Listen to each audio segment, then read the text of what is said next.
Wayne Acosta's outstanding mare, She's Amanita, was the toast of a Sunday's program at Caymanas Park, where she recorded her third consecutive victory in the 41st running of the iCool Jewstring Super Stakes for Grade 1 horses over 10 furlongs. Acosta and jockey Omar Walker combined to take the two main races on the card. Here's Denise Walters. Despite the small field of 7, it was a highly anticipated clash between the defending champion She's Amanita and the Triple Crown winner Supreme Soul.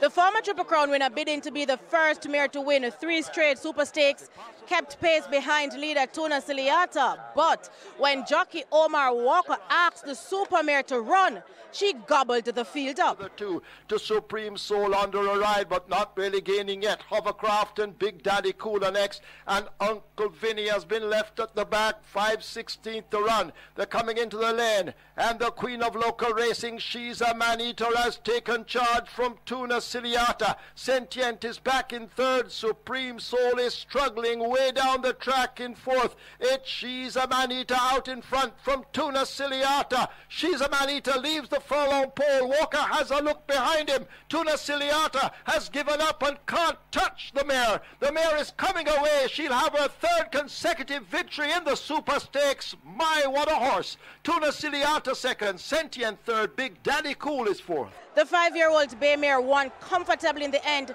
by 3 3/4 lengths in 2 minutes, 0.5 3/5 of a second. Walker said she was just too good for the rest of the field, while trainer Wayne Acosta is rethinking his decision to retire her at the end of the year. Yeah, she been working very good, so I was pretty confident with her today. Just get a nice big position her. And just the last half mile I asked her to quit and she do so and kick home very strong. For sure, in fact, I've been talking to the owner just this morning about racing her next year because she's on top of her game now. In fact, for the last 2 years, she's never been better.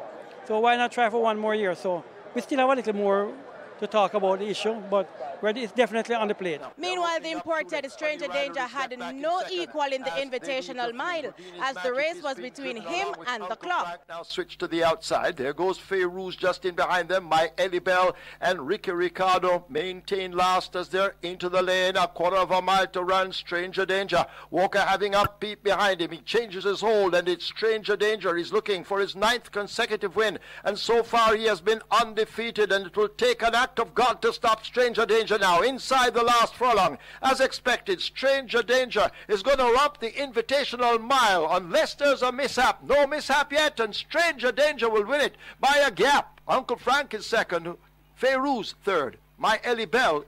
The 3-year-old Dark Bay Gelding won by 7 lengths in a new stakes record of 1 minute 36 and 3/5. Acosta is anticipating the Diamond Mile clash between his top 2 horses. Well, I'm hoping so. He'll have to go faster to beat She's Amanita because she's on top of her game now, and if everything goes good later on, it'll be a hell of a finish, hell of a fight come Diamond Mile Day. Racing continues on Saturday. I am Denise Walters reporting from Caymanas Park for TVJ Sports.